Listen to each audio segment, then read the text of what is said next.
Cette revue d'actualité 2022 dans Portneuf est une présentation de notre partenaire Desjardins. Mesdames et messieurs, bonsoir. Ici Danick Julien et bienvenue à cette émission spéciale de CJSR qui vise à faire un compte-rendu de l'année 2022 dans la région de Portneuf. Plusieurs événements ont fait du bruit dans Portneuf de janvier à avril. En début d'année 2022, la COVID-19 étant encore bien présente dans l'actualité. Le quai de Portneuf, quant à lui, était en danger au début de l'année alors que certaines instances gouvernementales songeaient à le démolir. On se rappelle, la guerre en Ukraine a eu des échos partout et même jusque dans Portneuf, alors que des gens de la région se sont mobilisés pour venir en aide au peuple ukrainien. Les maires de Portneuf se sont réunis en février pour rendre hommage à l'ancien maire Léo Gignac, qui était maire de Saint-Gilbert. Et finalement, ayant débuté en fin d'année 2021, l'exposition des femmes inspirantes de Portneuf s'est déplacée dans la région durant l'année. En mars, elle était du côté de Rivière-à-Pierre.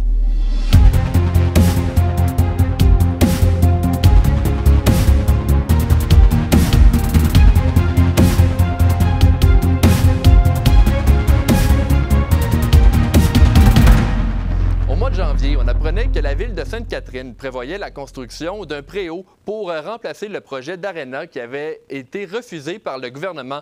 Ce préau coûterait 1 500 000 $. Celui-ci est un amphithéâtre extérieur, un simple toit qui peut abriter diverses activités sportives, peu importe les saisons. Il recouvrirait, par exemple, l'une des patinoires extérieures actuelles dans le parc du Grand Héron. Selon Sainte-Catherine, cette solution économique n'empêcherait pas, plus tard, de voir l'arrivée d'une aréna dans la ville. La région de Portneuf aurait reçu 110 millions de dollars du gouvernement du Québec en 2021, selon le député Vincent Caron, qui déposait son bilan annuel en début d'année.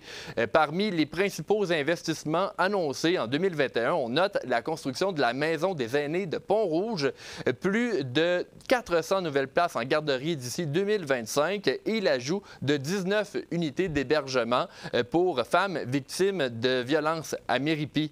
Depuis le début de la pandémie, 3,1 millions de dollars ont été octroyés par le gouvernement du Québec à 180 entreprises de Portneuf qui en avaient besoin via la MRC. Vincent Caron s'est préoccupé de l'aide aux plus démunis et de l'entraide communautaire en redistribuant 270 000 $ récoltés entre autres auprès de ses collègues ministres. Il a également installé un frigo partage près de son bureau au centre-ville de Saint-Raymond. Le quai de Portneuf l'a échappé belle, il faut le dire, parce que Transport Canada avait prévu de le démolir, mais c'est buté à une levée de bouclier de la part des intervenants dans le dossier. Pour Transport Canada, c'est l'état du quai qui posait deux problèmes assez sérieux. L'instabilité de la tête du quai, mais aussi le niveau de contamination dans le sol marin aux abords de celui-ci.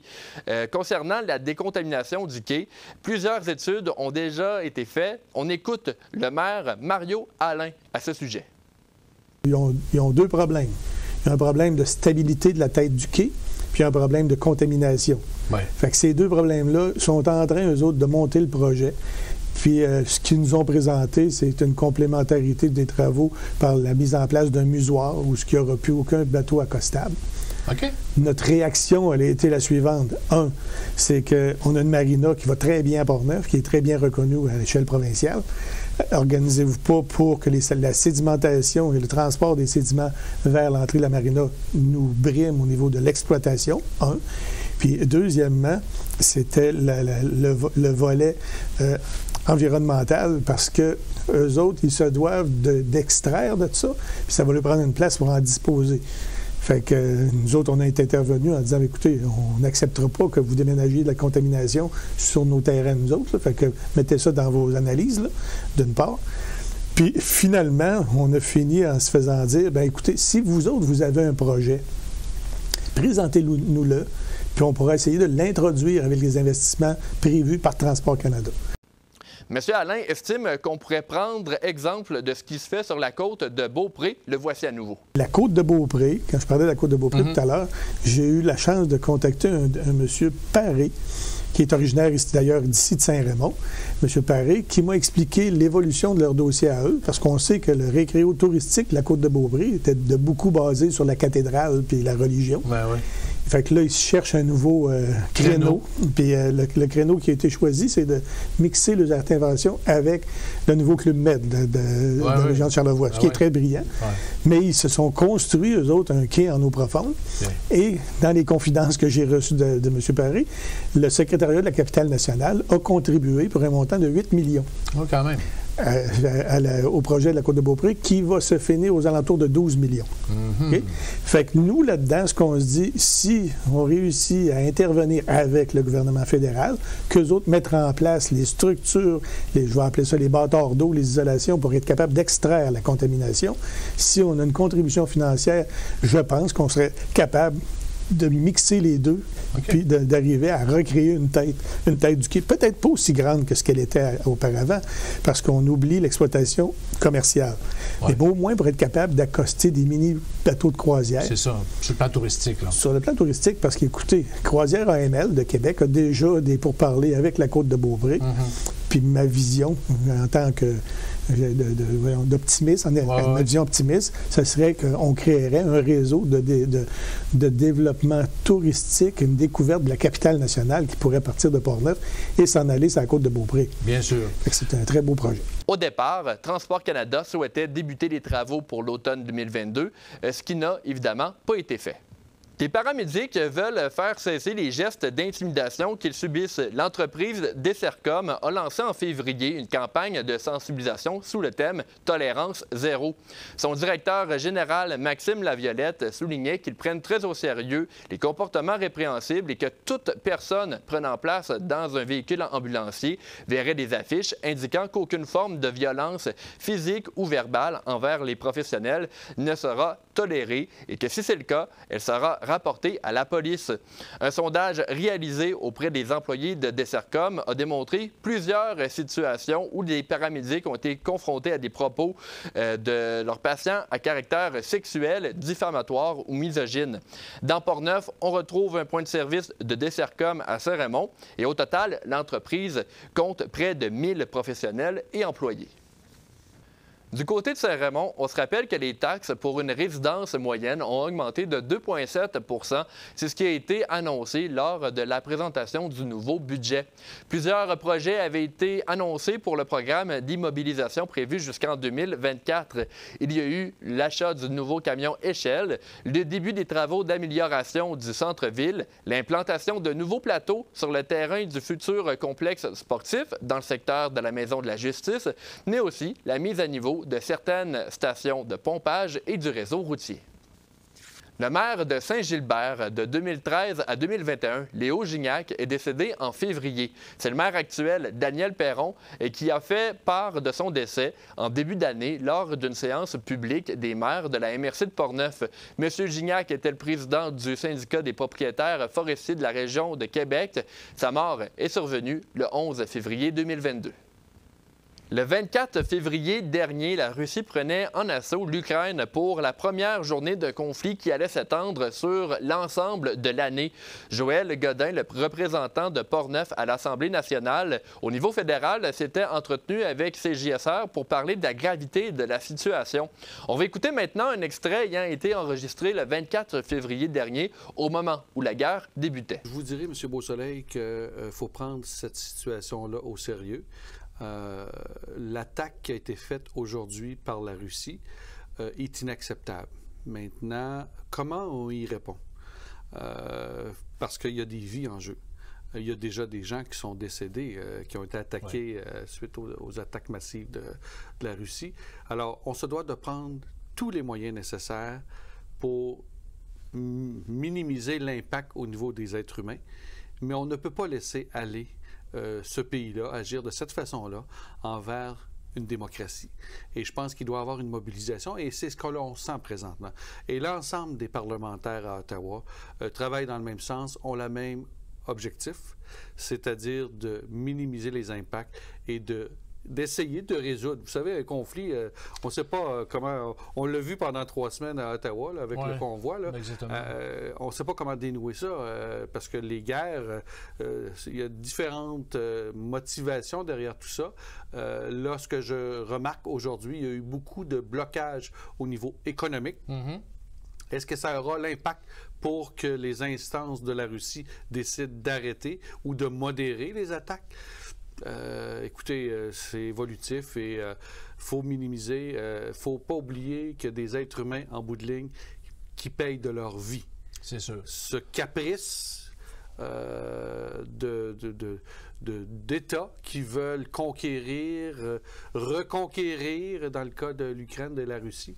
Alors, il faut travailler tous unis, main dans la main. Pas seulement au niveau des parlementaires ici au Canada, mais l'ensemble des pays démocratiques pour essayer de faire entendre raison. Au fil des mois, la guerre en Ukraine a poussé environ 5 millions de personnes à quitter leur pays afin d'éviter les horreurs de la guerre. Des pays comme le Canada ont mis en place un grand nombre de sanctions économiques contre l'envahisseur russe. Le président Vladimir Poutine a pour sa part menacé la communauté internationale de représailles si tout soutien militaire était apporté à l'Ukraine. Du côté du fédéral, le Parti conservateur du Canada, on se rappelle, devait choisir un nouveau chef cette année pour succéder à Erin O'Toole lors de la défaite de son parti dans les dernières élections. Pour le député M. Godin, il était important d'élire un chef progressiste. Sa préférence allait même du côté de Jean Charest. On l'entend maintenant. Moi, M. Beausoleil, je veux sauver le Parti conservateur du Canada. Progressiste? C'est l'objectif premier. Mais il doit être progressiste conservateur. Okay. Il y a deux solitudes. Il y a la droite sociale et il y a les progressistes conservateurs. Je suis un progressiste conservateur. Jean Charest est-il un progressiste conservateur? Oui, je pense que oui. Okay. Oui, effectivement. Il y a, écoutez, il y a Peter MacKay qui est progressiste conservateur. Il y a Jean Charest qui, dans mon livre à moi, est progressiste conservateur. Il y a Tasha Keredine qui est une journaliste au National Post qui a été intervenante à Radio-Canada, chroniqueur à Radio-Canada sur des panels.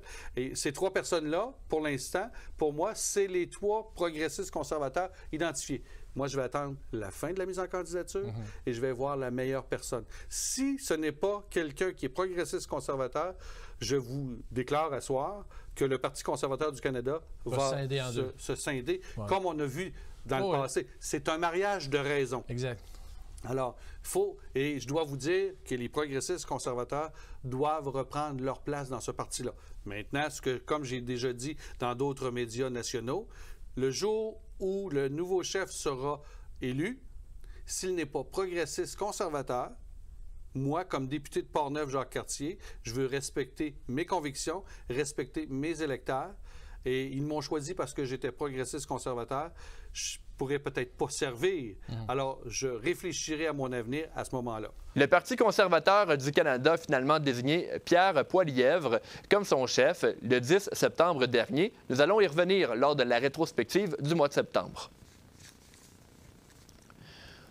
Au niveau scolaire, maintenant, les retards d'apprentissage ont grandement affecté les élèves de la province en raison de la COVID-19. En mars dernier, CJSR accueillait la présidente du syndicat de l'enseignement de Portneuf, Mme Isabelle Paulin, pour commenter la situation. On l'entend maintenant. Les retards d'apprentissage, ils sont là. Fait qu'il faut comme revoir un peu notre façon de faire les choses. Puis ça peut pas se récupérer juste en une année scolaire. Surtout pas quand c'est une année on vient à l'école, on arrête l'école, on est en isolement, on revient à l'école, on a des symptômes, on doit s'isoler. Ça a été en dents de scie pas mal toute l'année, mais malgré tout, je pense que le travail se fait. Tout le monde a à s'adapter, autant les enseignants que les élèves. Et les parents. Puis au niveau des évaluations de fin d'année, ça qu'on aura, oui, les parents aussi, qu'on aura en fin d'année, bien, l'enseignant devra porter son jugement sur ce qu'il a pu observer, sur ce qu'il a pu évaluer. Puis le contexte covidien, il est là. Puis il va laisser des traces encore pour quelques années. Là. Émilie Adam et Jean-Christophe Lirette, les propriétaires du Tiwi à Saint-Raymond, ont fait l'acquisition de la chaîne de restaurants chez Ashton en mars dernier. La transaction a été travaillée durant 3 années avant de venir à terme. Il était important pour le fondateur, Ashton Leblond, de trouver des gens d'ici pour assurer la pérennité de la chaîne. M. Leblond s'est occupé de la chaîne de restauration pendant 53 années. Il l'a ensuite vendue au-dessous de la valeur marchande pour que le jeune couple puisse aller de l'avant dans ses projets. Un nouveau transformateur électrique a été lancé le 10 mars dernier chez Alcoa. Le projet aura nécessité 63 millions de dollars, dont 10 qui provenaient du gouvernement fédéral. Ce transformateur électrique fournit un plus grand appairage aux cuves d'électrolyse. On entend Pascal Rochette à ce sujet. Une note un peu plus technique, là, notre projet, qu'est-ce qu'il fait? C'est il y a 3 pièces maîtresses là, qui forment ce projet-là d'augmentation d'ampérage. D'abord, il y a le transformateur électrique qu'on va avoir la chance d'aller voir tantôt dans la sous-station. Il y a évidemment l'amélioration des centres de traitement des gaz qui nous permettent de maintenir l'intensité des émissions au même niveau malgré une hausse de production. Puis le dernier point majeur de ce projet-là, c'est la modernisation de nos équipements électriques, mécaniques qui nous permettent là, de pousser la production à un autre niveau avec les équipements existants.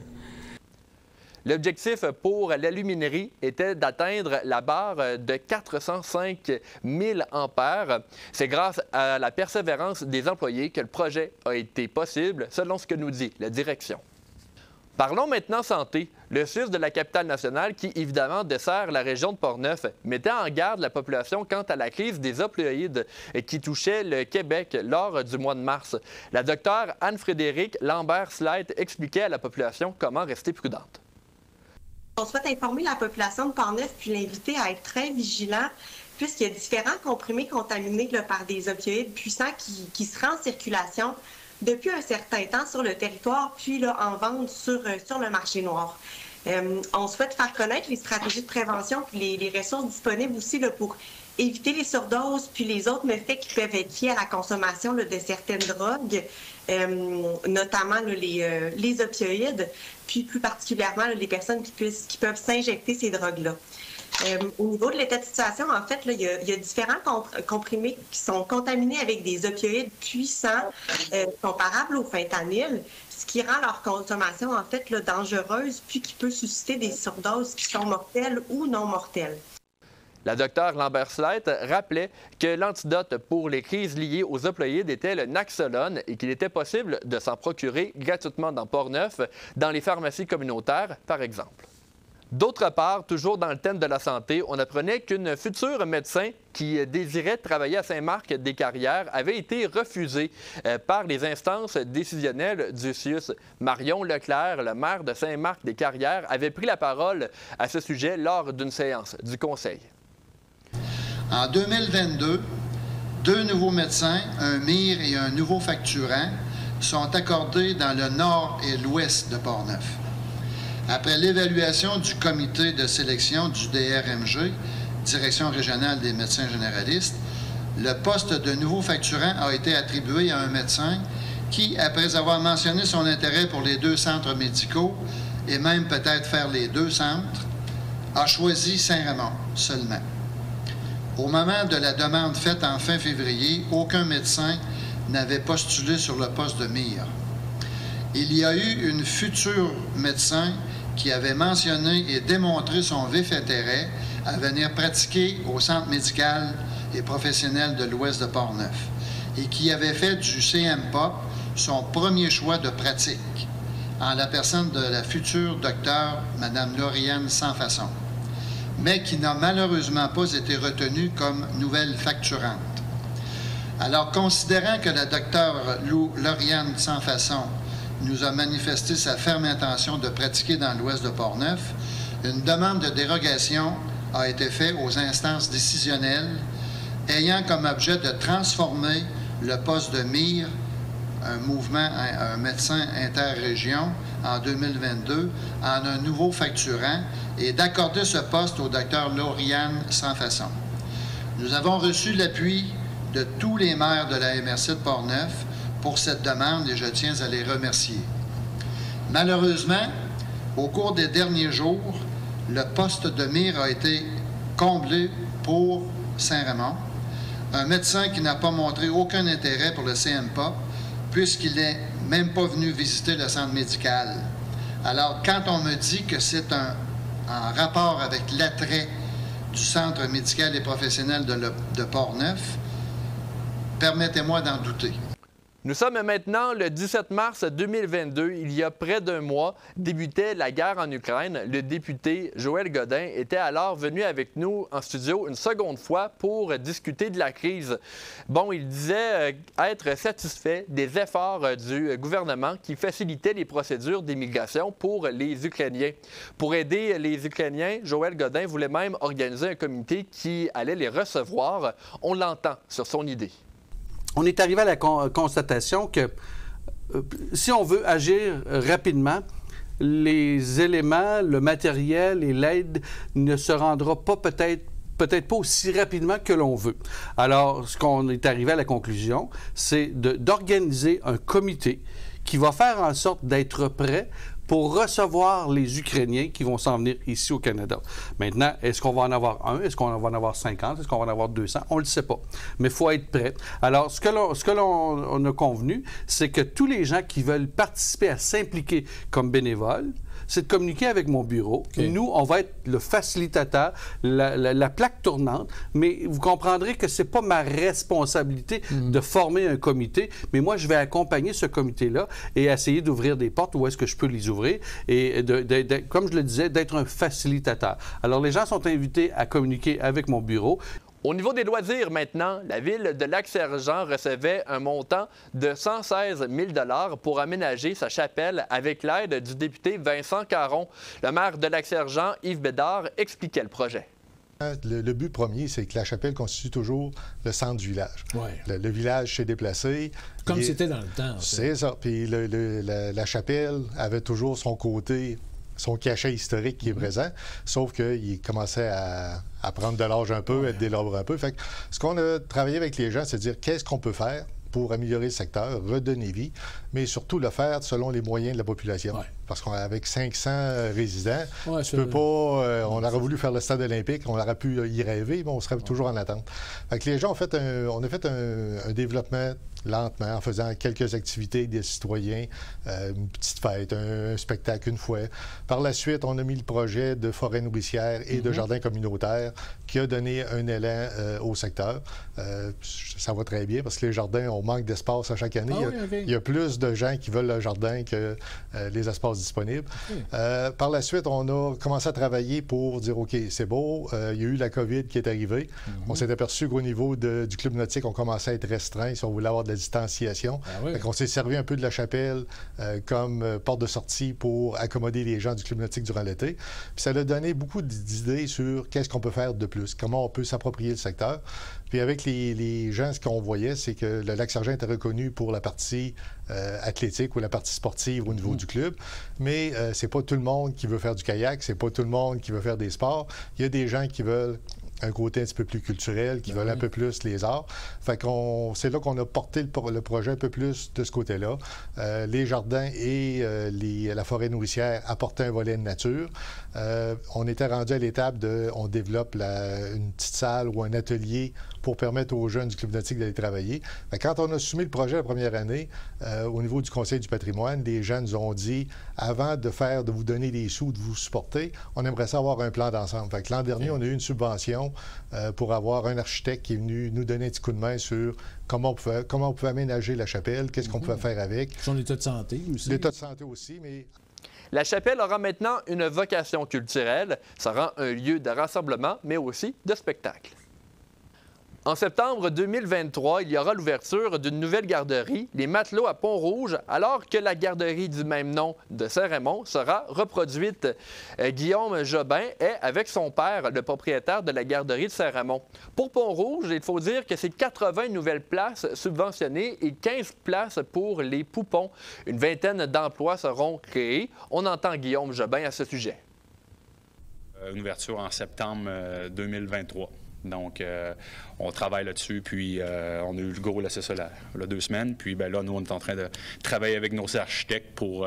c'est une construction neuve, là, donc on va préparer. Puis ce qui est bien aussi, avec l'expérience qu'on a pu avoir, qu'on a depuis déjà 8 ans, c'est sûr qu'avec mes éducatrices aussi, on va regarder, bon, c'est comme quand on achète une maison, finalement, on dit, finalement, j'aurais aimé mieux avoir une porte à telle place ou autre. Bien là, on va se servir aussi de cette expérience-là pour faire en sorte que ça soit un endroit agréable agréable et où les parents vont se sentir bien puis vont être confiants et heureux d'aller porter leur enfant à chaque matin. Pour Pont-Rouge, tout est fait pour que l'inclusion de cette nouvelle garderie se fasse bien. Pour contrer l'inflation, des montants de 500 $ ont été distribués pour la première fois en 2022. C'est le gouvernement provincial de la CAQ qui avait distribué ces montants pour aider à contrer la hausse des prix. Il s'agit d'une mesure qui avait satisfait le député Vincent Caron. Je suis convaincu que ce sera une bonne mesure, mais je reviendrai, je vous écoutais un petit peu élaborer sur certains chiffres. Depuis 2 jours, nous, on est là, chacun des députés, à éplucher un petit peu cette pile de documents pour savoir ce qu'on va être capable d'aller chercher pour nous compter, justement. La question du 500 $, oui, indéniablement, vous le voyez comme moi, l'incidence de la pandémie, l'incidence de la guerre en Ukraine a beaucoup de répercussions dans l'épicerie, en tout cas dans tous les foyers. Donc ce 500 $ par personne, qui s'ajoute aussi à 400 $, parce que si on regarde 500 $ par personne, il y a beaucoup de... moi, j'ai évalué environ à 94% des foyers de Portneuf qui vont accéder à ce 500 $ fois 2, c'est-à-dire 1 000 $. Ajouté à l'aide qu'on avait déjà octroyée en janvier, ça veut dire que certains foyers vont avoir eu une aide de 1 400 $. La MRC de Portneuf avait un nouveau budget de 300 000 $ pour aider les propriétaires de la MRC qui souhaitent restaurer les bâtiments patrimoniaux. Pour l'agente de développement Eliane Trottier, il était important d'élargir le programme. On l'écoute maintenant. Aux gens de quelle façon on peut juger l'admissibilité d'un immeuble. Il y a 2 chemins, si je peux dire. Là. Il y en a un qui est plus simple à comprendre pour les gens, qui est les biens qui sont cités ou classés. Donc, si une municipalité a adopté un règlement de citation ou que le gouvernement a classé un immeuble, automatiquement, c'est éligible. L'autre façon, l'autre chemin, demande un petit peu plus d'analyse parce qu'il faut croiser la réglementation municipale à la valeur de l'immeuble dans l'inventaire. Donc, c'est là qu'on vient parler de valeur bonne, supérieure ou exceptionnelle. Donc, ça, c'est une information qui se retrouve dans l'inventaire du patrimoine bâti de la MRC. Et il faut aussi, donc c'est vraiment important qu'il y ait les deux, qu'il y ait une réglementation qui touche ce bâtiment-là en patrimoine bâti. On parle généralement de PIA, là, des plans d'implantation et d'intégration architecturale. Donc, quand on est dans les 2 zones, là, ça rend admissible le bâtiment. Les immeubles qui peuvent être considérés comme patrimoniaux doivent avoir été bâtis avant les années 50. Maintenant, un sujet qui avait fait beaucoup parler à Cap-Santé, alors qu'un escalier panoramique causait l'émoi cette année, alors que plusieurs citoyens s'opposaient au projet. L'idée principale, c'était de lier la place de l'église au quai de Cap-Santé, comme ce dernier ne dispose pas de beaucoup de place pour le stationnement. La Ville travaillait donc sur un projet d'escalier panoramique évalué à près de 900 000 $. Mon collègue Charles Laviolette s'était intéressé au sujet. On écoute maintenant un extrait de son reportage. J'ai rencontré 5 personnes qui ont... Aucune de ces personnes-là n'a de vue politique. Provinciale, municipale, fédérale, 0 vue politique. On n'est que des payeurs de taxes. Alors, on a essayé de penser réveiller la population en disant on va se partir une pétition en ligne qu'on a transmise à seulement nos connaissances à nous. En 4 jours, plus de 1000 signatures en ligne. On a fait 2 journées de séance de signatures physiques. Et ces 2 journées-là, on a ramassé 243 signatures des gens qui se sont déplacés de chez eux à la salle qui nous avait été prêtée pour signer cette pétition-là. Fait qu'on s'est dit probablement qu'il y a un intérêt, puis probablement que les gens sont plus ou moins d'accord de subir une augmentation de taxes de 16,5 % cette année. Il faut refaire la côte du quai de Cap-Santé. Ça va coûter déjà 350 000 qui est budgété. Pourquoi qu'on ne met pas 50 60 000 de plus, puis qu'on fasse un peu un élargissement, un trottoir? Ça se fait ailleurs. Pourquoi ça ne se ferait pas à Cap-Santé? Que nous autres, ça nous prend le grand luxe avec un escalier à 1 million. Bon, bien, puis il y a un mur de soutènement. Pas la rue qui s'effondre, le mur de soutènement. Donc, il y a comme une question de savoir, bien, peut-être, c'est légitime que les citoyens posent la question. C'est peut-être légitime qu'ils posent la question, là, est-ce que ça se ferait aussi? Mais là, on embarque dans une autre étude d'ingénierie, une autre chose, parce que réparer un mur de soutènement, c'est pas refaire une rue, puis c'est pas faire une place piétonnière, puis c'est rien qu'une partie là, de la côte. Là. Donc, on ne règle pas le problème en changeant le soutènement, c'est quelque chose, c'est comme 2 choses séparées. Les citoyens, c'est facile de dire, bien, pourquoi on ne fait pas les deux en même temps? Oui, mais là, OK, la question est posée. Et finalement, à Saint-Alban, un glissement de terrain en avril empêchait la traversée du pont qui enjambe la rivière Noire sur la route Saint-Philippe. Le glissement est survenu un jeudi en après-midi sur la rive nord de la rivière. Les autorités ont rapidement bloqué la circulation et un détour avait été instauré. Le pont et la route ont été fermés pendant quelques semaines, le temps que les tests des experts confirment une stabilisation du terrain. La route Saint-Philippe appartient à la municipalité de Saint-Alban et le pont est la propriété du ministère des Transports du Québec. C'est ce qui complète votre revue de l'année CJSR pour les mois de janvier à avril. On se retrouve jeudi prochain pour la couverture des mois de mai à août.